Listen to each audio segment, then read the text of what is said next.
Welcome to Rpgibberish, the podcast for crazed RPG fools by crazed RPG fools. And I'm Greg, and believe it or not, I'm not dead. I come back to the land of the living. And with me, as always, my fellow living human being, Aerodynamic. How you going? Hey, I'm doing fine. Yeah, no deaths here. I've just been waiting for your epic return, and here we are. So Yes, I think before we go any further, just quickly give you a quick update. I have a new computer. My old computer bit the dust at last, and I was hoping to give a couple more months to save up for a couple of things, but it couldn't be avoided. But I'm back and ready to spread the RPG love, and it's an incredible feeling to come back because we've listened to all you guys' comments, and we're just got to say thank you for the support. We've gone all over YouTube and Pete's Game Room forums. It's been really awesome. definitely. There's been a lot of people, especially on Pete's Gaming Forum, talking a lot on Rpgibberish, recommending us, and that's great. We also had a lot of people comment on downloadable episodes, which a lot of episodes are available for download. You can check the link below, and Thanks this to the one will be added as well. Yes, thanks for the technical piece of Arrow here. We have episodes on archive.org, so if you want to thank someone, all the thanks should go directly towards him. No problem, no problem. I'm going to look up, the next step, which is getting us on the Epic iTunes. But I heard a lot of people, with podcasts having it on there, so I'll definitely work that out as well. And I've got another idea for RP Gibberish that I will share in the future, and it's a really good one. But we're getting ahead of ourselves. Believe it or not, we actually have a guest, and someone that I've wanted on the podcast for a very long time. We both wanted on the podcast for a very long time. Someone we thought was very, very fitting for this episode. And of course, that is our good friend Murugaru553. Applause! Woo! Woo! Woo! How you going, Taylor? I'm doing great. I'm doing great. Thanks for having me on. I'm excited to be on. Oh, I've listened to your guys' stuff, and I'm always like, oh, that's so awesome. It makes me jealous.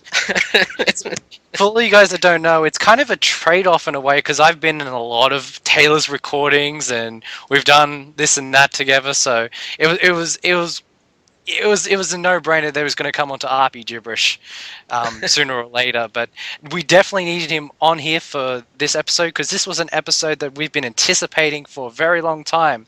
In this episode, if you've probably read by the titles, we are finally going to talk about the free Operation Rainfall games. And for all of you that don't know that they are Xenoblade, The Last Story, and Pandora's Tower. And for most of us, we have played and finished them. Arrow here has finished all three. So that was a really good commitment, good sir. I, on the other hand, have been Xenoblade and Last Story, and so has Taylor. So we've got a lot to talk about. And first up, we're going to talk about Xenoblade, which I'm really excited for. But is there anything else you guys want to go on about before we get straight into it? No, personally, not myself. Perhaps Taylor, he gives himself a little bit more introduction, but Yes, we're getting way ahead of ourselves. It's all good. Yeah, I guess I should introduce myself for those who don't know who I am. Maybe, hopefully. I'm new. No, as is saying with as Greg had said a little bit before, he's been on with some of the recordings that I've done on my channel, which is Muragaru553, and that's MURAGARU553. Or if you search on YouTube, Gaijin Gaming or GAIJIN Gaming. Sorry. He's a teacher. He's teaching you even outside his job. I teach English in Japan and stuff, and my channel is a bit of a vlog in a way, but it also kind of covers gaming stuff here and there, just things in Japan or in the town that I live in, as well as I throw up episodes of my podcast, Power on Podcast. That one's really easy to remember. And Power On Podcast, where my host Sushi, who lives in Korea, we talk game stuff a lot of the times. So, and Greg was kind enough to come on for an episode, and hopefully we can fit Arrow in sooner or later, sometime here. So we just it's hard sometimes because our recordings are a bit staggered. So Yeah, definitely. And yeah, for myself personally, there's a huge time gap. It's about 8 to 9 hours different from Japan and Australia. So that always sucks. With recording episodes. I also had offers from North America, but it's just way too hard with a working job for me to fit in that schedule. But hopefully sometime when I have vacation or something like that. there you go. There you go. Yeah. So, yeah. So that's I guess a bit about myself. I don't know anything. Well, one of the things I want to share is Taylor's a very good friend of mine on YouTube. One of the reasons is we have similar tastes in gaming. We like a lot of the same games, including you guys know how much I'm crazy about Falcon. Well, I can definitely say that Taylor is my equal when it comes to that sort of thing, and you'll probably hear from him a lot in the future episodes, and I'm really looking forward to that.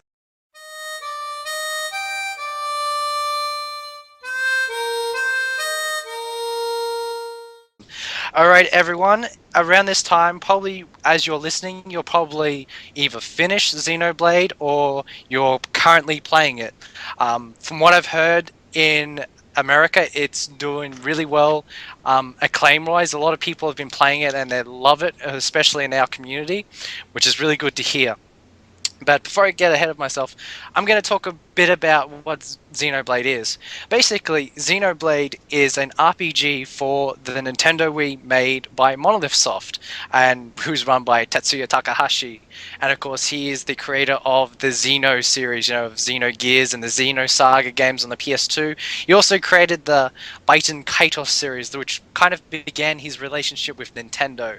So it's really cool that they stepped up and created such an amazing epic RPG for the Wii. Just a little bit of story. In the world of Xenoblade, it takes place in an endless ocean where contains two godlike titans, the Bionis and the Mechonis. The Bionis represents nature in a way, in all its splendor, while the Mechonis represents technology in a way. And they both fight, and at the end of the battle, they actually terraform into one giant world. And the first thing that popped up is, well, it's really interesting. It's quite an original idea because I'm going to say this, is the world of Xenoblade is just gorgeous. It's really good to look at, and you just got to remind yourself that you're playing a Wii game, because this game looks better than most games on the PS3 or the 360. It's just crazy. But just continuing with the story is thousands of years later, there is a war between the Homs of Bionis and the Mechons of Mechonis. And after that great battle, there's a lot of mystery surrounding the events and, of course, around this one ultimate sword called the Monado. And later on, years later, comes the main character, Shulk, who's an engineer assistant who is basically researching the Monado. Now, this is where I kind of want to stop talking about the storyline, because from there, lots of things happen, lots of shock value, because you just won't believe what happens, after the introduction. Just so many surprises. So I'm going to stop there, and I'm going to talk about how I came across Xenoblade. Is usually I'm on the ball when it comes to finding RPGs, and I remember when the first bit of news got released, I saw it and I thought, that was interesting. But at that point, I wasn't a Monolithsoft fan. So I thought to myself, that's a cool looking game. If it comes out in English, cool. But I didn't really give it any notice until my good friend here, Taylor, streamed it on his Justin TV account. When it was very cool to watch. But I don't want to hog too much of the mic. I'm actually going to give it over to Taylor on how he came across Xenoblade for the first time. Okay, all right. Well, Oddly enough, this is when I first heard of the game was in, I want to say either 2008 or 2009. I can't remember exactly when it first kind of got announced. And I was finishing up school, university, and it was my last year and stuff. And a lot of my roommates or housemates were really big kind of game fans, or some of them were RPG fans, some not so much.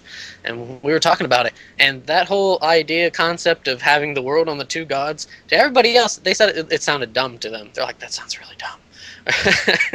And so, but I was kind of intrigued by it, because I was like, it's kind of an interesting Yeah. thing. It's different. It is kind of quirky, but it's a nice kind of spin to try to be different. And I mean, yeah, sometimes that's cool and all, and sometimes it just falls flat on its face. I think how it turned out with Xenoblade, it definitely does it right. From what I remember reading initially about it, was that the whole span of the world that you can just traverse is actually equivalent to the size of Japan or something like that. Something really weird, extremely weird like that. Like how they tried to do it, or at least the main island of Japan was kind of the size comparison that they were shooting for. So, yeah. So Actually, I didn't know that. That's actually quite interesting. At the same time, it's not surprising either. So, no, yeah, like I could be like that's. I definitely remember that coming up in the conversation when we had read the information about it and stuff. That's what Tetsuya Takahashi was trying to go for, was something that would emulate the kind of this expansive size of you being on foot trying to travel through like Japan, or at least maybe it's just the main island of Japan, Honshu. But I want to say that's. Yeah. So. well, I think they did a really good job of the ratio, because people listening will just kind of try and get an idea of their heads on how big the world could be on Two Giant Gods. But it's until you play the game that it really hits you how expansive it is. I mean, just a quick example is one of the areas that I spent a lot of time on, and listening to all my friends, they've spent hours on hours on, and that's the Bionis leg. And you will realize on how big it is when you get to that area, because it's huge. And there's so much to do in it. So I must admit, I must have been there for a good, 5 to 8 to 10 hours going back and forth, because you just will lose yourself in some areas of the world of Xenoblade. I would like to hear from Era. What do you think about the world of Xenoblade? Oh yeah, that's definitely one of the highlights of the game.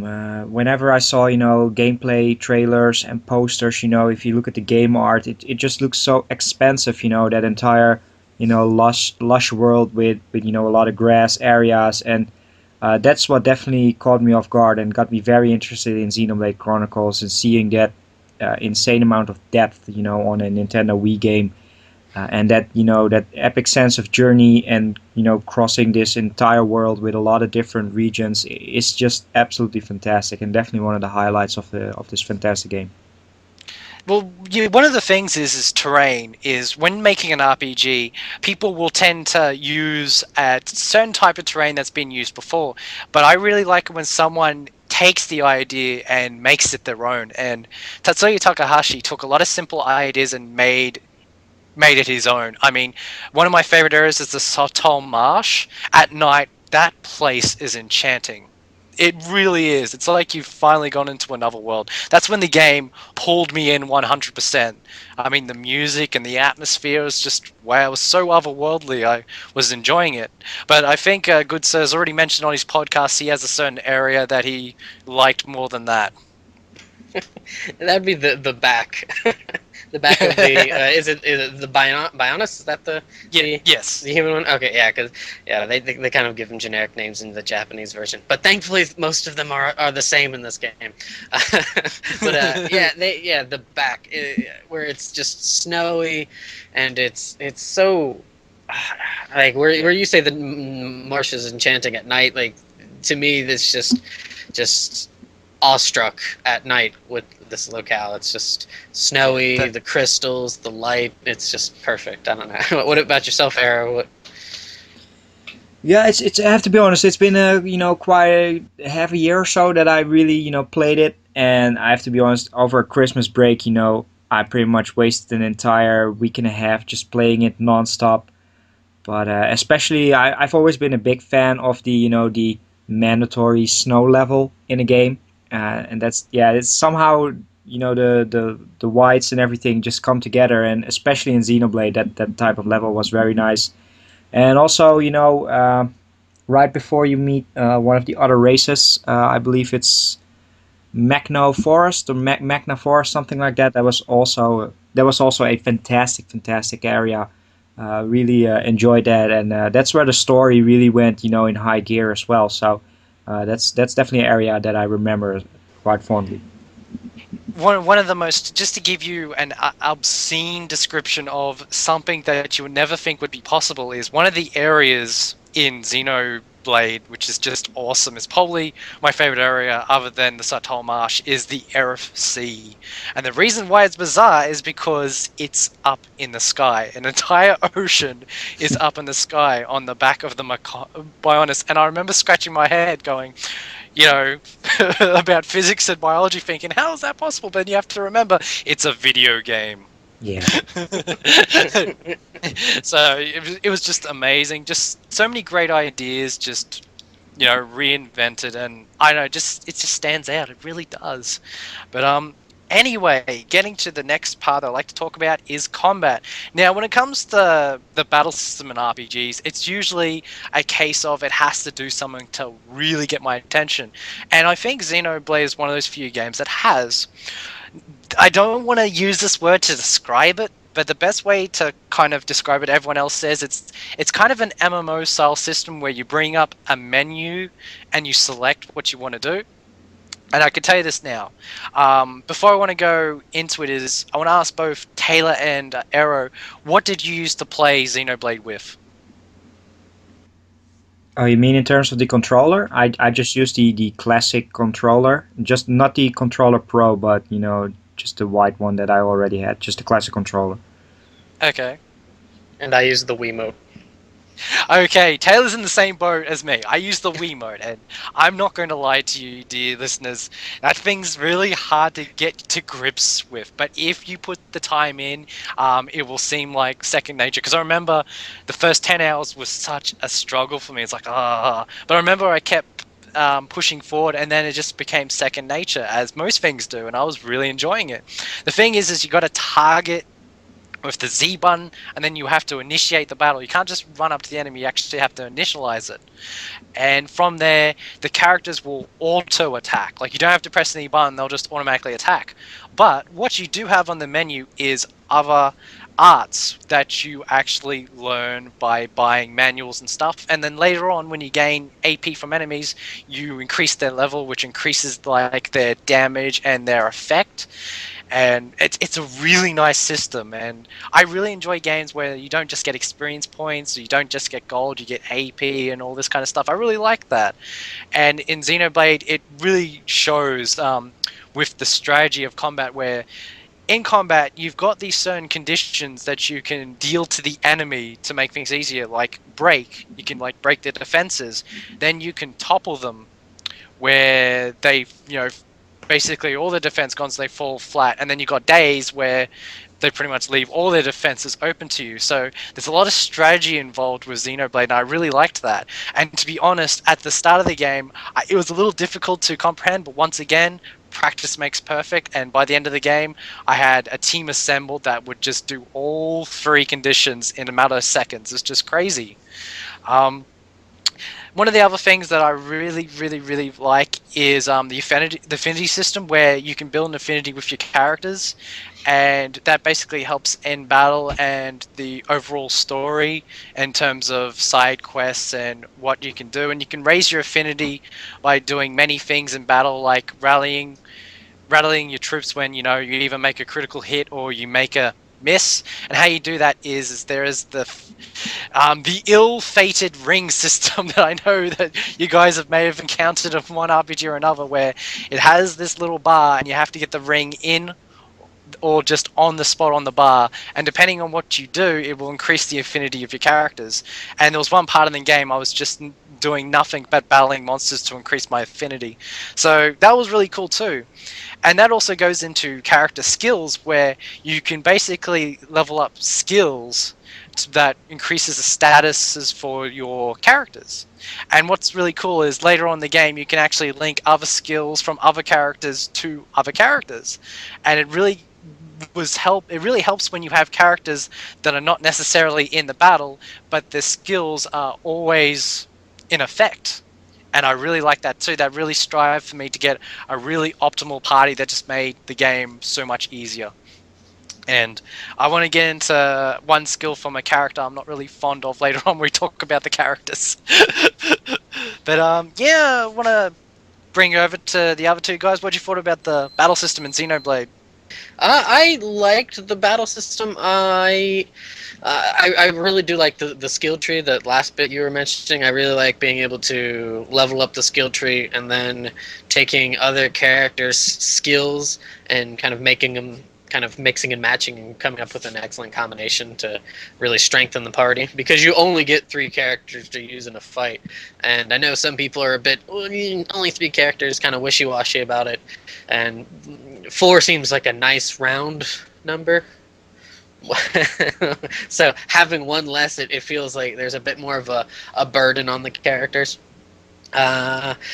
One thing it's not too big of an issue. The one thing I kind of don't necessarily like too much is if your main character dies and you don't have a way to revive them, then you are kind of SOL. so Yeah. I don't know what. Well, Yeah, totally forgot to get into that because yeah, one thing we want to explain in this game is healing. It's an art form. Because there's no healing items. There is none whatsoever, and only very few characters have healing abilities. Like Shulk, your main character at the start of the game, he's the only one that can heal. And later on, you get Shala, that's a medic in the most unusual way, because I never associate someone using a gun being a medic, but and I never associate someone shooting someone else to heal them. But you know, it's Xenoblade, and nothing as would it seem would be normal, but it's awesome. So one of the things I want to get into is actually I don't really want to get too into it because it might spoil it, but it's for Shulk has certain abilities he can do, and it ties into the story, and it's really cool. I might as well just say it. It's he wields the Monado in the game, and he gets his Monado only abilities. Now, one of the things that really hits, that's really good. Now, it doesn't really happen all too often. Is using the Monado, Shulk can see the future. Will have visions of the future. Now, this is kind of it kind of integrates into the story, but in the battle system, if someone's going to die, the game will actually show that in a vision, so it gives you time to devise a strategy to prevent that. And I always loved that because I wish more games did it, but at the same time, it'd be good if Xenoblade only did this. But I appreciated what it did, and it wasn't really a time where I could not change the future in a sense, so I really enjoyed that. Agreed. That's probably my favorite aspect of the battle system, is having those visions, because it was just a really unique way of kind of implementing a story device into the battle system, and not just kind of something that's in the story but unable to use it in battles and stuff. So I agree. I really like when the game does that. That's probably one of the reasons why Suikoden is my favorite series, is because they incorporate the True Runes, which is a big part of the game series, into the battle. And that's one of the first thoughts when I came into Xenoblade, is they're using a major key item of the story to propel the battles, and I really liked it. So But yes, just going quickly off that is, I will tell you this now. From what I've heard from other people, that they're addicted to the battle system. They really love it. They just love going after monsters. And one of the reasons that killing monsters is so good in Xenoblade is because there's always the case that they drop better weapons than what's being sold in the stores. And it was one of the first games that I never really had to go into a store. I did buy items from the store, but later in the game, you really don't have to. You just have to go out in the field, fight every kind of enemy the game offers you, and just see what they drop. And don't fight them once, fight them as many times as you possibly can to know what they drop, because it has a system where it'll drop normal chests, silver chests, and gold chests. And gold chests are awesome. They give you the best stuff, especially at the end. Best way to get gold chests is to fight unique enemies, and you will notice unique enemies will have some weird name, and they'll be a part of a certain family of monsters, and you'll know when you come across them because the music will change when you fight them or when they target you. And sometimes they will, because one of the good things about this game is the only other game that I've kind of makes note of it is EverQuest. Is it has a system where it shows you the level of the enemy in terms of colors. If it's white, then it's on evil level, and if it's red, well, you pretty much have to run the other way as fast as you can.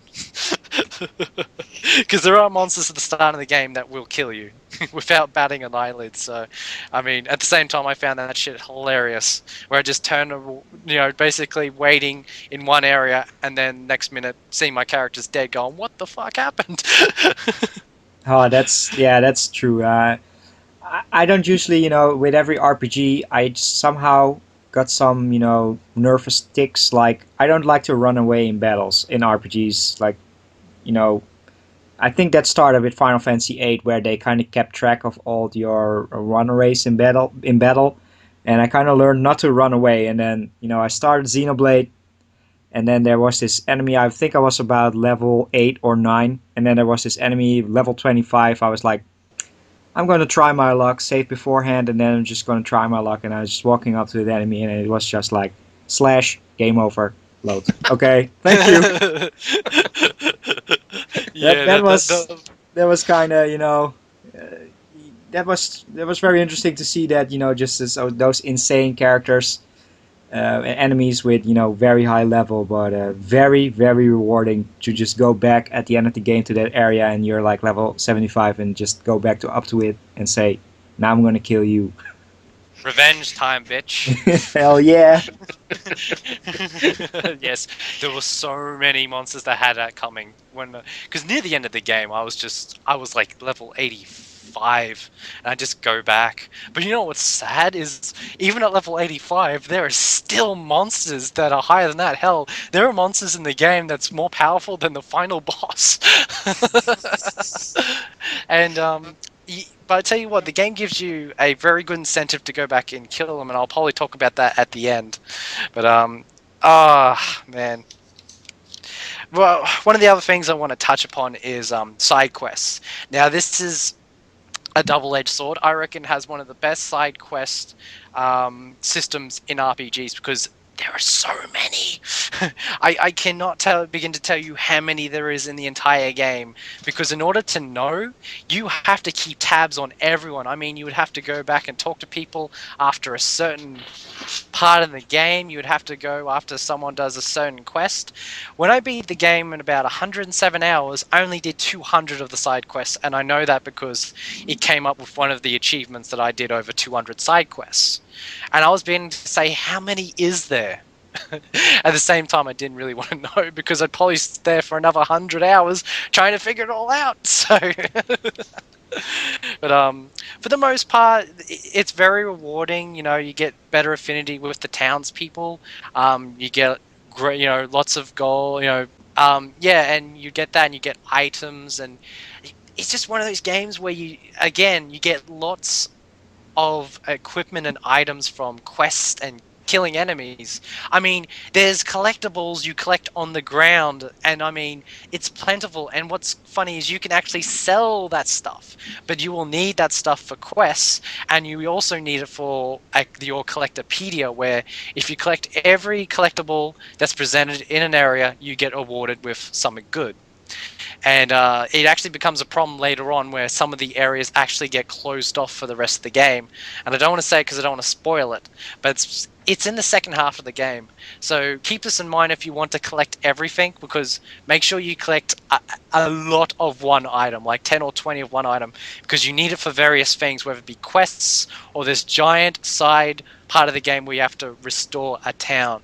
And when it got to that point of the game, I was fucked because I was seriously had one item that was less than the others, and it kind of put a halt to that part of the game, which was really sad. But yeah, just thought I'd just touch on that. One of the other things that I thought was fantastic is usually a big problem with most RPGs that I don't give a lot of credit for, and that's a gem system. And in this game, you actually equip gems to your equipment, and they enhance your abilities. Like you got a strength gem, you got a defense gem, you got a gem that might protect you against a certain type of attack, or might speed up your character. There's just so much, and the process to making these gems is fantastic. You at the start of the game, in the first town, you actually got this old man that actually crafts gems with you, and later in the game, you get the ability to take that device wherever you go, so you can craft gems wherever you are. And it is such a really good complex system, because once again, going into the affinity part of the game is depending on what affinity you had with your characters, is how well you craft gems together. And it got to the stage near the end of the game, I found the ins and out of the system, and I was crafting gems at maximum. And when you craft gems at maximum, they spawn another gem of that same value at max value. So when I got to the end of the game, I had gems that increased all the abilities to their maximum of the character. So I couldn't really do much, but it was such a nice feeling that it put so much time and effort, and it paid off. Yet again, another part of Xenoblade that may seem daunting at first, but give it some time and it pays off big time. So guys, what'd you thought of that? Well, we've been talking about Xenoblade for the last 20 minutes, and it's definitely clear that there are so many intricate little systems involved in Xenoblade. And I have to be honest, when I started this game, I had to start a new job assignment as well, and didn't have a lot of time playing consoles. I just got overwhelmed. It's not the most easiest game to get into, and that combined with the fact that I'm not the biggest fan of the MMORPG style, which I definitely had to get used to. But after about 10 or 15 hours, you opened up a lot more, abilities and systems, and somehow everything fit. Doing side quests, leveling up, and I just really enjoyed it, learning all those different systems and indeed getting the most maximum out of it. That's definitely a big part of the game, and very, very enjoyable experience.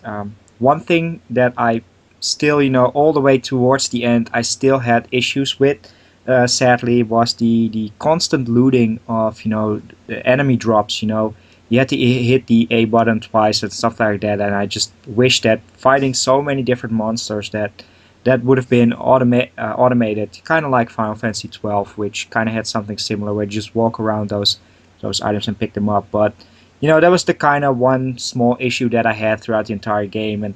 But once I learned, all those intricate little systems, I tried to make good use of it, and doing side quests and leveling up was a lot of fun, together with exploring the fantastic worlds.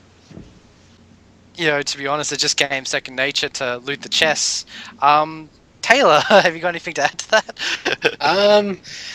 There was a point where I would stop going after the chests that were the standard chests.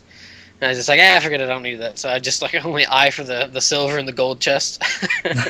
so yeah, I got but more not because of like the kind of the repetitious nature of tapping A, but more because I was running out of space because I had so much stuff from killing so many monsters that it's like, you start picking up random weapons and stuff, and it's like you have no room for this or something, and you're just like ah. So it does get to that point. It really does, and I haven't encountered that in many games where I lost, all my inventory space is gone. It's like, you serious? But at the same time, it's like, well, I can make some cash right now. So you got to that stage of the game where you just sell off so much. Just depends on how many monsters you kill, really. And I did kill a lot of monsters, so I had, I would say 10 of every kind of weapon and item. Is just crazy. I never thought it'd get to that point, but you get carried away with grinding and making gems and everything, and before you hit you have to sell some stuff off. And also, that's probably a part of Xenoblade I liked, is again, you pay off for doing all this. But yeah, one thing I want to talk about, a really funny story, and I'm guessing a lot of people will probably laugh their guts out about this, because this is a really big dumb moment for me, is in Xenoblade, there is no world map. You just travel in real time from area to area. However, to make journeying less painful, you actually have a quick travel system where you can travel from one landmark to the other, and as you go through the areas, you'll come across certain specific area that looks different, and you go up to it and it's a landmark.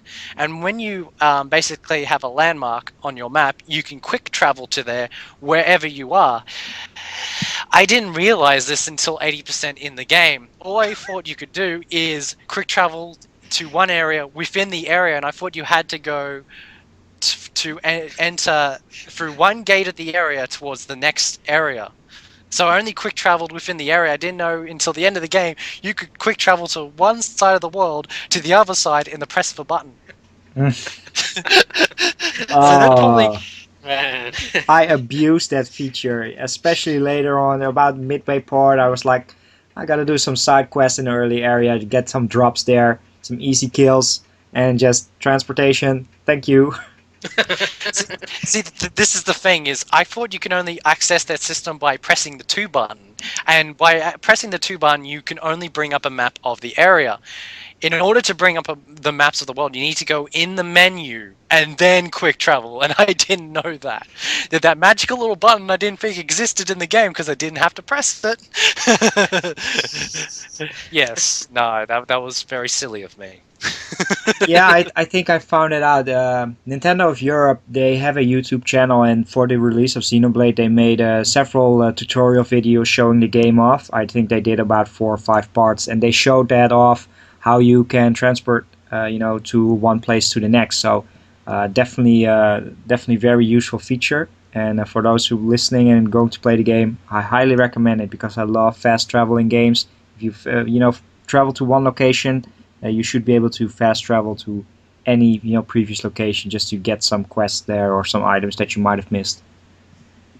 Yeah, man, it made life easier last part of the game, I can tell you that now. One thing I kind of want to talk about very briefly is, we've talked about how great Xenoblade is, and it's amazing. 2 little minor gripes, does not change the fact that I love this game.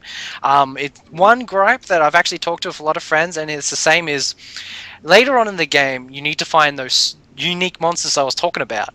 Sometimes you need to find them under a certain condition, and I can tell you this now, waiting for that condition to happen is very tiresome. And this is done by weather effects. Now, in the game, it gives you the ability to change the time of the game, which is awesome if you need to fight a certain enemy at a certain time of day, but you don't have control over the weather effects. So you basically have to sit there praying if it happens or not. And I must admit, that got really annoying for some quests. I don't know if you remember this or not, but it really annoyed me. Yeah, some moments I was definitely hoping for special monsters to show up, especially when raining and stuff. But yeah, it kind of got annoying, but I just figured, just kill some enemies during the process. Hopefully it changes, and then they'll just fast travel to one location and then to the next. But yeah, figuring out that you didn't really know about fast travel, I can understand where, that annoyance starts, Taylor? Uh, honestly, like, I didn't do too horribly many of the side quests. Yeah, no, I'm an evil person. I did not have to No, help the no, no, no. townspeople. I did not collect the animal pelts. I mean, I did it, but only if it kind of happened naturally. I wasn't going to sit there and, Yeah. I don't know. I had more fun just kind of exploring the world and getting killed by monsters way too powerful for me when they spot me and caught me with my pants down, kind of thing, and destroy me, kind of thing. But I like, honestly, if something wasn't there, or if I had to wait for it to rain or something, and it wasn't raining, I'd just be like, okay, whatever. I'll just go on with the story or something, and then if I'm in the area again and it's raining and the one of the little stupid special monsters is there, and I go and try to kill it before it kills me. So, Well, one of the things I had that's a major problem is I would have a habit of killing these special monsters first, then going to do the side quests, only to find out that one of the side quests is to kill the fucking monster. So what I'm left with is time waiting for the thing to respawn. Now, some monsters respawn within an hour or so. One respawned in 10 hours, and that drove me insane. Oh And yeah, I'm I just had the like, same thing. yeah, and I'm like, so guys listening, make sure you check your quests first. And, it's worth killing those monsters if they're a part of a quest, because then you don't have to do it again. I can tell you, it just makes life easier. So we've talked about the game. Now, one thing I just want to cover before we go to the last story is I want to talk about the localization. Now, this one's a bit hard because, of course, Taylor being the lucky guy, he got to play it in Japanese when it was first released. One thing I just want to talk about Arrow is across the pond, a lot of people have problems with the voice acting. And I wanted to hear your opinions first before I go off. Oh boy. Let's see. Um, I usually, the guy who I am. I'm a big fan of movies as well, and I kind of have this thing where I tend to prefer everything in its original language. Like I'm a huge anime guy, but I Yep. seldomly watch anime dubbed in English. Like I just don't do it. So it's pretty much the same with video games. And I have to be honest, I started on English, but one line of dialogue in the game just completely put me off listening to the English voice track, and that is Rain. And Oh, during the poor battle, Ryan. he has a battle cry where he just basically says to once in every 5 lines or so he says, "What a bunch of jokers." A bunch of jokers. it's it drove me insane in the opening hours, and I just put it on Japanese where you know I don't I don't really understand Japanese completely, so perhaps he said the same thing in Japanese, but it didn't bother me. So I played the entire game on Japanese, and I still really enjoyed the localization, but that those battle cries were just annoying. It's hard to say. I would have hoped that some fighting games offer this where you can put certain characters in original language. But what I would have liked to see Yeah. in Xenoblade is put the battle voices, in Japanese and then the story in English. But sadly, that was not available. I did play the last story completely in English, though. We'll get into that when we talk about the last story. Definitely. But this is the thing. I love the voices of Xenoblade. They did such a good job. And for those who are willing to listen to it, to like the big part of the game where you do get to the RFC, it does pay off a lot because that's when they got like the really, really good voice actors. I'm not saying the others were bad. I didn't have a problem with it. I thought the different accents for the different races and the different areas of the game, it kind of gave the world much more depth, in my opinion. I thought they did a wonderful job, and they kept, with the original Japanese name. Well, for the most part, which is really good because we're going to talk about that in the last story soon. But one of the things all my big friends, they just don't like the English, and I feel like I'm the only guy that likes British voice acting because when it came to Dragon Quest VIII, I loved the voice cast, but a lot of people didn't. And it just felt to me that I might be one of the only few people in this world that likes it. But I didn't have a problem. I really, really loved the voice acting of Xenoblade. Do want to warn you, this might rub people a wrong way. It kind of did, kind of different. There's a character, his name is Riki, and he kind of did get on my nerves a bit. And when you do encounter him, the first things that come into your head is Misa Jar Jar Binks. And yes, I know a lot of and a lot of people's like probably listening going, "Oh no," and I'm like, "Yeah, there's a race of people, which is the Nopons. I kind of like it, but they're kind of better than saying that." He's actually, you know what? Give him time because near the end of the game, he has a moment where I really liked his character.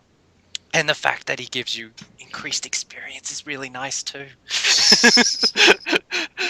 So yeah, that was only like the only last minor gripe, and it's not really such a gripe. It's an unnecessary. And if you notice, when we started talking about this game, I called it Xenoblade, while Arrow called it Xenoblade Chronicles. Originally in Japanese, it's just called Xenoblade. Had no problem, but apparently Europe thought it necessary to put Chronicles on there, and I scratched my head going, why? You know, I don't know Yeah. why. Yeah, that's true. They changed the title. I just, it's whatever I like to call it. Sometimes I call it Xenoblade. Sometimes I just, it flows right out of me. Xenoblade Chronicles. But it's strange. It's strange that they changed it. Especially keeping in line with Xenogears and Xenosaga, which they had subtitles. But it was never like Xenogears Chronicles or anything. But perhaps something with trademark, or we will never know. What's really funny is I've actually talked about this to Taylor before, and we've brought this up many times. Yeah, I never really understood it. The only thing I could possibly think was for the I guess the Western audiences to think of it as something kind of in the same vein as the Xenogears and Xenosaga, but something different. Yeah. That's at least the only thing that kind of comes to mind. So Well, I thought Blade was good enough to change it. And it is about the Monado. And well, originally the game was going to be called the Monado. They were really going for that, but I could say it, but Taylor always says this. The reason why they call it Xenoblade. Oh, that was because everybody that had worked with Tetsuya Takahashi respected him so much, and seen how much heart and just work and effort he poured into the game. So they changed it to honor his dedication to making it to Xenoblade. So, which is awesome. And one thing that I was going to forget to mention, but I cannot. It would be a travesty. Is talking about the music. Because that's actually one of the biggest part of the game that's just absolutely mind-blowing. And you will hear Xenoblade's epic soundtrack as soon as you're about to hit start. I mean, the music gets good as soon as you load the game. Has probably one of the best opening screens, title screens ever. And it kind of says more than words ever could. And I remember the first time I put Xenoblade, I was just sitting there just listening to the music because it's just so good. And actually, I'll probably give this to Taylor, because we've pretty much taken a lot of time, and I thought I'd give him a part to talk about the music, and he loves his video game music as much as I do. Internet high five. Yes. Yeah, honestly, when the game first came out in Japan, which was back in like June 2010, like June 10th, 2010 or something, so it's been almost 2 years since the game has been out. And when I got it, I had pre-ordered it, and it came with the kind of the mini soundtrack that has 10, 11, 12 songs to it. And I slammed that sucker into my CD player in the car, and I was driving home and stuff, and great, wonderful traffic. And I was just blown away about how fantastic the music was. And I mean, even some of your standard field music, it's insane how well it's done. And not only is it just so great and so memorable, but it has a secondary version to it for when it's at night. Yes. And I love that. I love that so much. And there's a few people that work on the soundtrack too. You have Yoko Shimomura, you have Ace Plus, which is like 2 or 3 other people, Manami Kyoto, and Yasunori Mitsuda does the final song. And all these composers slapped this amazing soundtrack together. It's just so awesome. Yeah, yeah.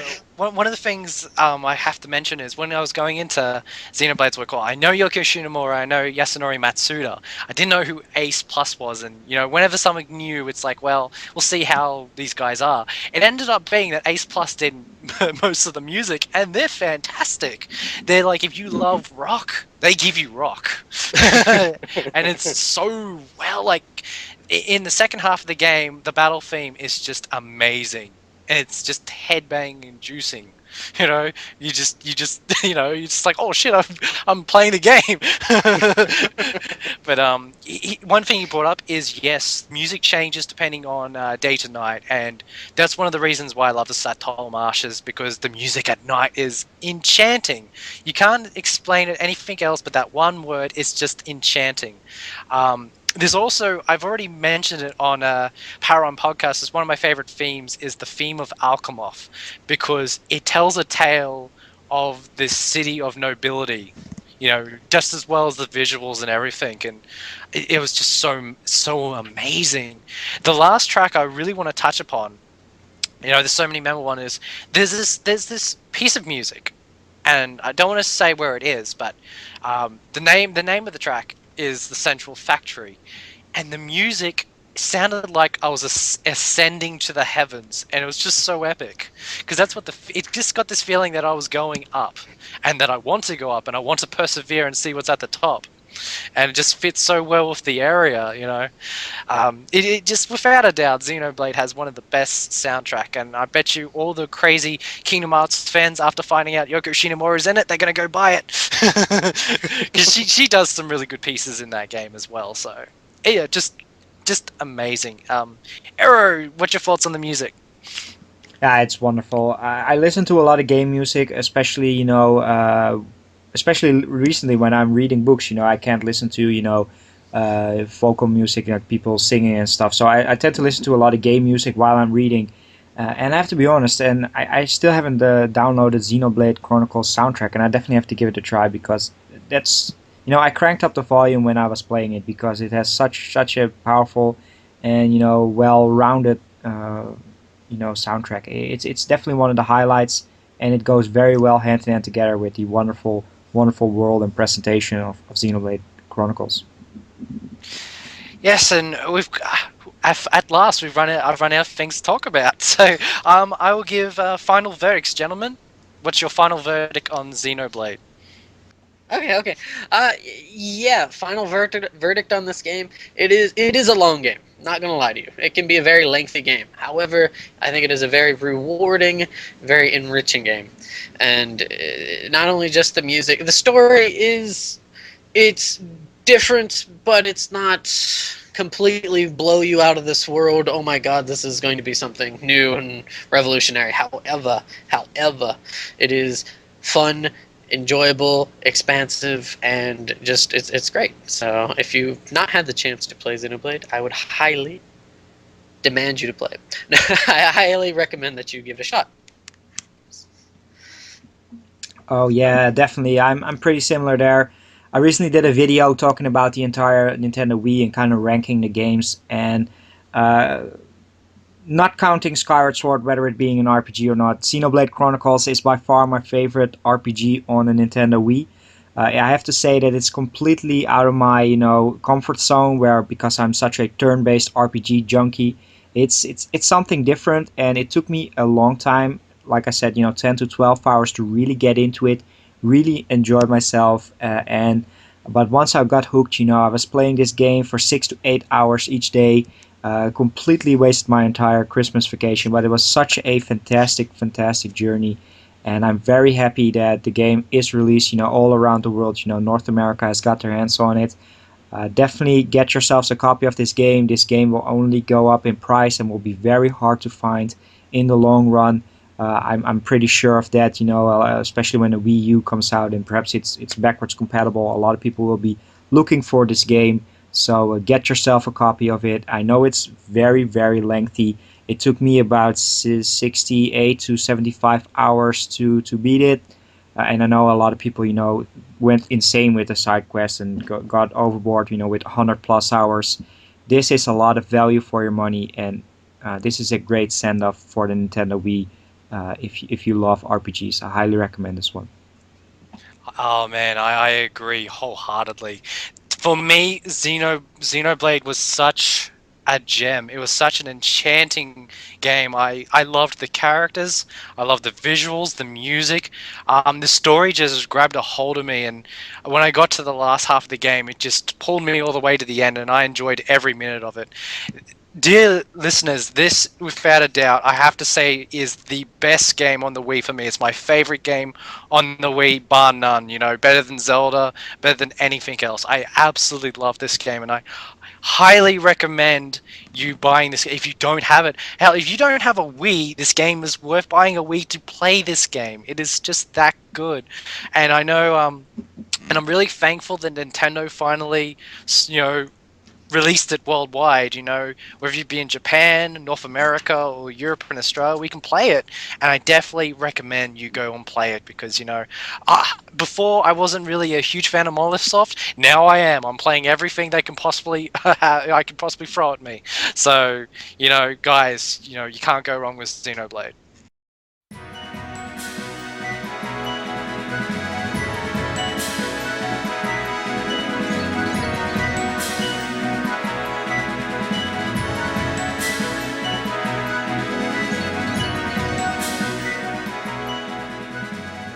Have similar tastes in gaming. We like a lot of the same games, including. Okay? You guys know how much I'm crazy about Falcon. Well, I can definitely say that Taylor is my equal when it comes to that sort of thing, and you'll probably hear from him a lot in the future episodes, and I'm really looking forward to that.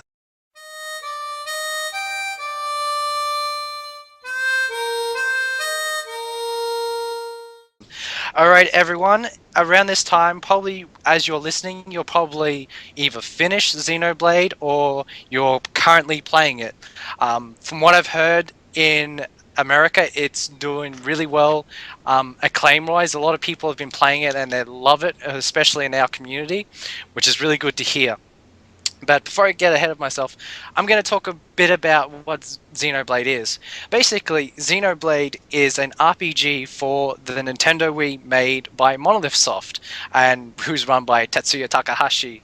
And of course, he is the creator of the Xeno series, of Xenogears and the Xenosaga games on the PS2. He also created the Baiten Kaitos series, which kind of began his relationship with Nintendo. So it's really cool that they stepped up and created such an amazing epic RPG for the Wii. Just a little bit of story. In the world of Xenoblade, it takes place in an endless ocean where contains two godlike titans, the Bionis and the Mechonis. The Bionis represents nature in a way, in all its splendor, while the Mechonis represents technology in a way.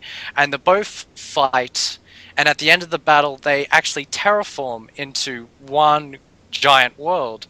And the first thing that popped up is, well, it's really interesting. It's quite an original idea because I'm going to say this, is the world of Xenoblade is just gorgeous. It's really good to look at, and you just got to remind yourself that you're playing a Wii game because this game looks better than most games on the PS3 or the 360. It's just crazy. But just continuing with the story is thousands of years later, there is a war between the Homs of Bionis and the Mechons of Mechonis.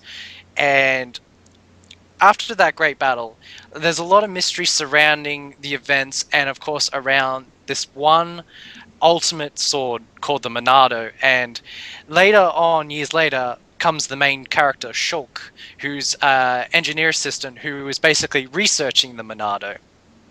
Now, this is where I kind of want to stop talking about the storyline because from there, lots of things happen, lots of shock value because you just won't believe what happens, after the introduction. Just so many surprises. So I'm going to stop there, and I'm going to talk about how I came across Xenoblade. Is usually I'm on the ball when it comes to finding RPGs, and I remember when the first bit of news got released, I saw it and I thought, that was interesting. But at that point, I wasn't a Monolithsoft fan, so I thought to myself, that's a cool looking game. If it comes out in English, cool. But I didn't really give it any notice until my good friend here, Taylor, streamed it on his Justin TV account. When it was very cool to watch. But I don't want to hog too much of the mic. I'm actually going to give it over to Taylor on how he came across Xenoblade for the first time. Okay, all right. Well, oddly enough, this is when I first heard of the game was in, I want to say, either 2008 or 2009. I can't remember. Saying with as Greg had said a little bit before, he's been on with some of the recordings that I've done on my channel, which is Muragaru 553, and that's MURAGARU 553. Or if you search on YouTube, Gaijin Gaming, or GAIJIN Gaming. Sorry. He's a teacher. He's teaching you even outside his job.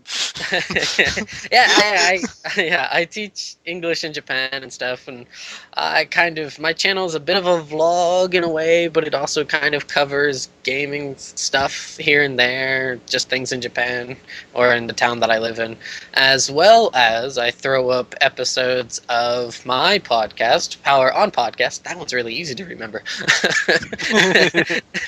And Power On Podcast, where my host Sushi, who lives in Korea, we talk game stuff a lot of the times. So, and Greg was kind enough to come on for an episode, and hopefully we can fit Arrow in sooner or later, sometime here.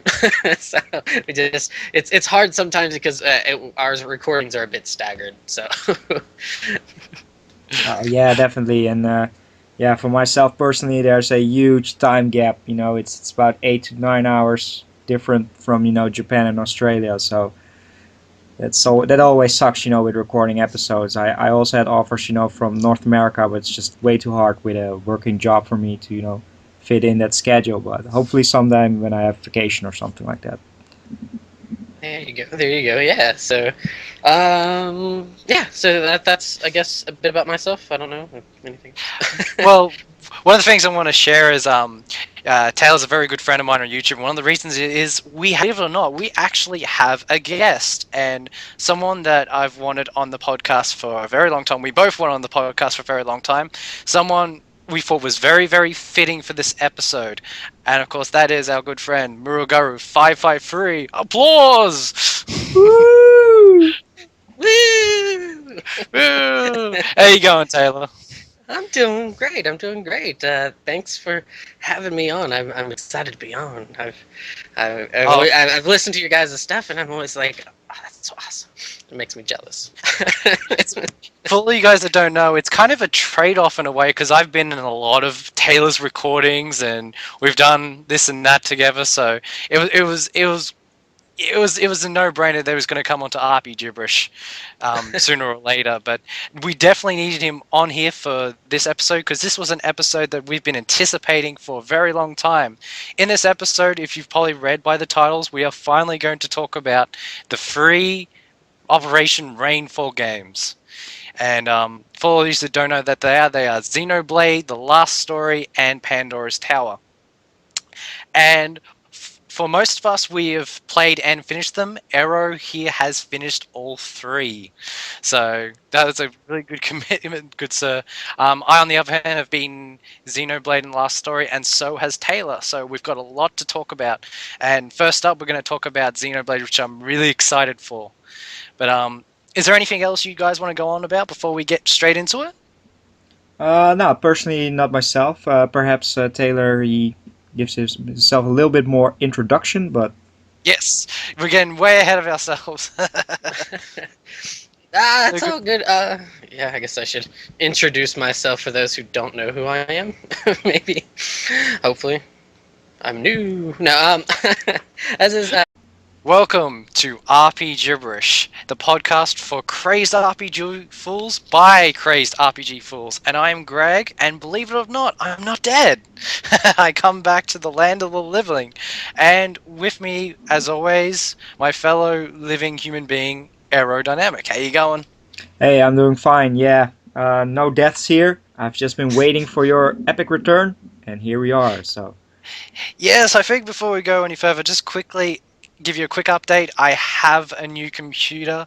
My old computer bit the dust at last, and I was hoping to give a couple more months to save up for a couple of things, but it couldn't be avoided. But I'm back and ready to spread the RPG love, and it's an incredible feeling to come back because we've listened to all you guys' comments, and we're just going to say thank you for the support. We've gone all over YouTube and Pete's Game Room forums. It's been really awesome.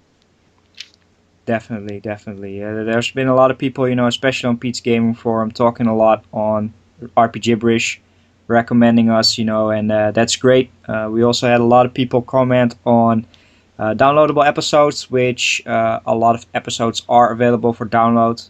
You can check the link below, and Thanks this to one will be added as well. Yes, thanks for the technical piece of Arrow here. We have episodes on archive.org, so if you want to thank someone, all the thanks should go directly towards him. No problem, no problem. I'm going to look up, the next step, which is getting us on the Epic iTunes. But I heard a lot of people, with podcasts having it on there, so I'll definitely work that out as well. And I've got another idea for RP Gibberish that I will share in the future, and it's a really good one. But we're getting ahead of ourselves.